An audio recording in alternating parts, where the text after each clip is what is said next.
Jai Hind everyone. Recently, various Indian products have been facing huge rejections from their major importing countries. In this list, wherein previously various countries have denied importing our masales, okay, and premier companies like the MDH and Everest have been banned from importing masalas, importing their spices to those countries. Some countries have denied using the Indian dairy products. Few countries have denied using the dals. Okay. Recently, Canada said that we would not be using the chawanprash that has been made using various herbs. Now, in this list, another component has been added, which is the petrol. Now, E20 or the ethanol blend petrol that has also been making news in India now has been rejected by Bhutan. Now, a section of media as well as a section of society has been calling it a diplomacy failure. A failure wherein a neighbor has disagreements with India. People have been saying that why are we using the same? Okay, when the other countries are openly rejecting these products from the Indian manufacturers. But in this scenario, in the case of Bhutan, what is the real reason? Is it the diplomacy failure? Is it something that has to do with the quality of the product, or is it something else? So, in this session, we will be deep diving into this issue and we will discuss as to why Bhutan has now denied, reject or have rejected importing the Indian petrol, that is ethanol blended petrol. Now, Bhutan is a country that depends 100% upon the Indian oil companies. Okay. And in a scenario when Bhutan has been officially declaring that they would not import the E20 petrol from India, then this is something that must be understood. Okay.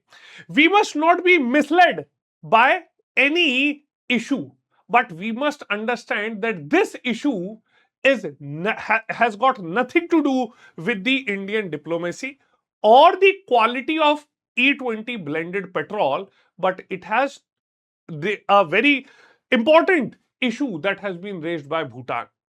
Bhutan is now concerned with its infrastructure that could store these E20 blended petrol. Now, imagine one thing. You wake up and you find one day that the fuel keeping your country running could actually destroy your storage tanks or stall your vehicles on the mountain passes. Now, this is something which is not at all hypothetical, and that is exactly the scenario Bhutan has been facing from earlier this week. So, on the surface, it looks like a neighborly disagreement over fuel. But when we dig deeper into this, it is a masterclass in why energy policy cannot exist in a vacuum. Energy policy has to account for physics, geography, and also the aging infrastructure. So, herein we will break down exactly why Bhutan took a hard pass on India's E20 offer and what this tells us about the global energy transition that India has been going through.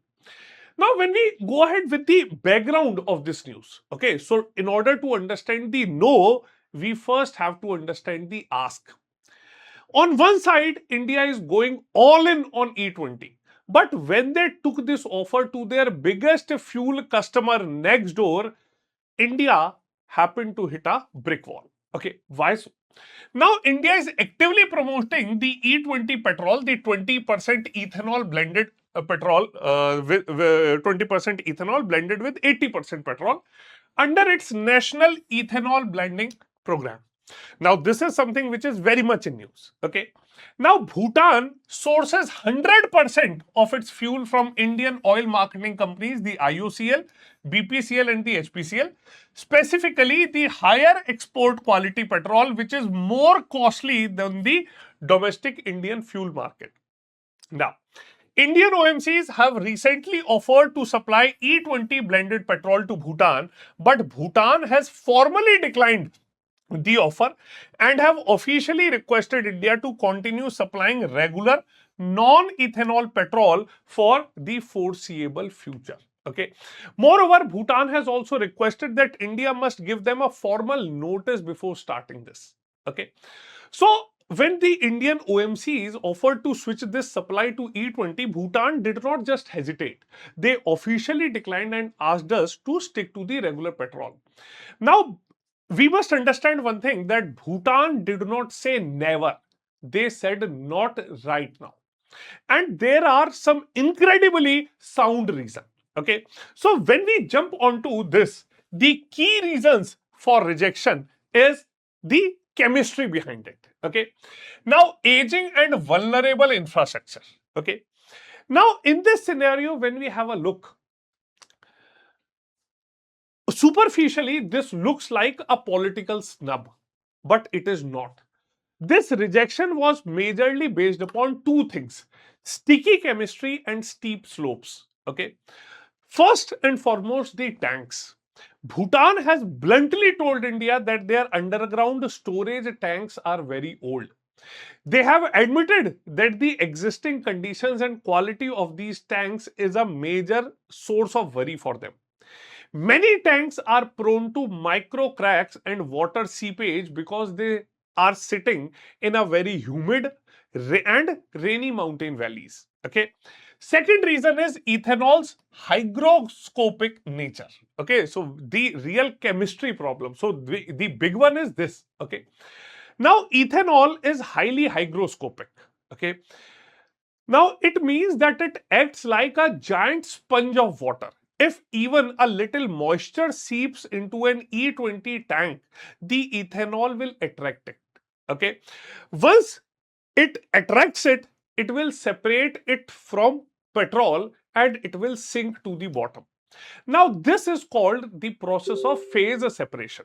Clear? So, this is called the process of phase separation. Now, in this process of phase separation, they do not want that due to this natural process, they end up losing upon the quality. Clear?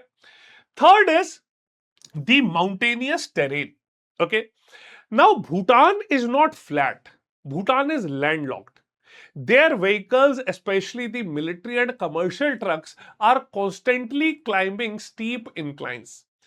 Their trucks, their military vehicles, they require maximum and reliable torque. If water contaminated E20 gets into those engines, it will end up causing corrosion and there will be a condition of fuel dilution. So, Bhutan is looking at the practical problem. Okay, so if a truck loses its power halfway up a Himalayan pass, this is something that cannot be afforded. So for Bhutan, it is an issue of national security and also logistic risk. They simply cannot afford something that will ensure uncertainty. Okay. Now, when we look into the broader context, okay. Now, if we are very honest, okay, Bhutan's concerns are not unique. It is like you are owning a pre-2023 era car in India, and even though you might be wincing right now, okay, because this is a same story which is also playing out with various people in our own country. Okay, India's own E20 rollout has been very, very controversial. Okay, we are seeing protest and widespread complaints from vehicle owners. Okay, people are reporting that their mileage has dropped noticeably. Okay, and maintenance costs are spiking due to increased wear and tear. Even when the government has conceded that E20 causes a slight mileage drop, though they argue it improves acceleration. Now, here is a very, very critical takeaway. Clear?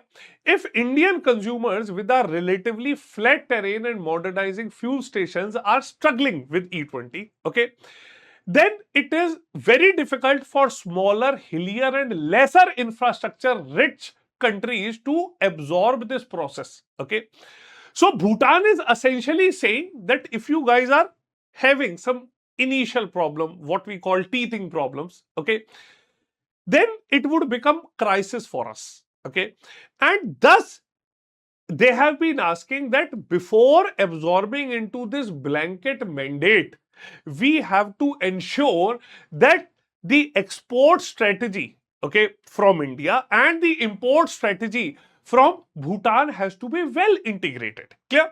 So in this issue, Bhutan has a key reason. Okay, Bhutan's refusal highlights that one size fits all fuel policy may not suit neighboring nations with different geographical and infrastructure realities. Clear? So this is the major reason. Okay, so as it has been called, okay, otherwise, okay, the real issue is that Bhutan is not infrastructurally ready as well as geographically ready. So what now? Is this refusal an end of the road in between India and Bhutan's fuel relations? But more or less, it is a massive reality check for both sides. Okay. Now, what all are the implications? For Bhutan, they prioritizes fuel quality assurance and vehicle reliability and ensures that commercial fleets and military vehicles operate without performance risk. Clear? So for Bhutan, this is a win for pragmatism. They are safeguarding their national fleet, they are ensuring their army vehicles and the logistic vehicles do not get stranded on the mountain roads. Okay. And moreover, the biggest reason is that they are trying to protect their old oil depots as well as their containers from chemical corrosion. Clear? So they have drawn a very, very clear line, okay, as to what has to be done and when it has to be done. Clear? Next, for India, it exposes the need for tailored export solutions. Now, this is important. Okay. If India has to be self-reliant, if India has to be Atmanirbhar, then India has to be export ready. Clear? With this refusal from Bhutan, okay, it exposes a gap in our export strategy. We had earlier assumed that because we are mandating E20 in India, our neighbors would also accept it. Bhutan has turned around and has said that unless we have a leak proof plan, okay, and advance notice for higher blends, we would not be able to import this petrol. Clear? Now, this actually happens, this actually opens a business opportunity. The Indian companies could now look at exporting infrastructure upgrades also. Okay, so various countries can now come up and they can start providing the excuse me, the corrosion resistant tanks along with the E20 blended fuel. Okay, but in short term, it means India has to maintain parallel supply chains. Okay, E20 for domestic markets, regular for the specific export partners. Clear? So the bigger picture is that it demonstrates that there has to be a global energy transition. Okay, and it has to be customized transition. Clear? So by and large, if we have to understand, okay, the lesson here is not about fuel, it is about a transition and how that transition will take place. Clear? Now, Bhutan's decision proves that infrastructure readiness must precede the policy mandates. Okay. India cannot force an energy transition without physical foundations upon Bhutan. Okay. Bhutan has made it very clear that they are not anti-ethanol. Okay. But they are simply pro-reliability. They have asked for some time to upgrade their tanks as well as their pipelines. Until then, they would request to get only the regular stuff. Clear? So this is a very powerful case study for rest of the world. Okay. And a pragmatic phased approach, one that would respect the local, global, geographical as well as the existing facilities. Clear? And one thing for sure, that one fit all approach, okay, would not work in this case of energy transition. Clear? So please do let me know in comment section how do you perceive this situation, okay? And in case you are preparing for civil services examination, then our next GS Foundation batch in English language will be launched on 7th of July. So please do not waste any moment further.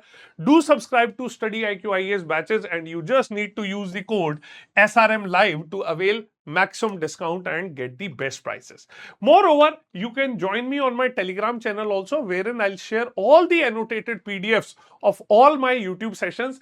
And currently, I have been conducting an smart NCRT series. Okay, so I'm coming up with daily sessions at 3 p.m.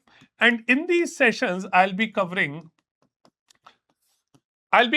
all Indian polity NCRTs from class 6 up to class 12th, and will ensure that you build a strong foundation of Indian polity for your UPSC prelims as well as mains. Clear? So this was all from my side today. Please do let me know your views upon this major position of Bhutan. Okay, and also tell me that what are the implications for India lying ahead. Clear? So this was all from my side today. We'll see you all in the next session. Jai Hind.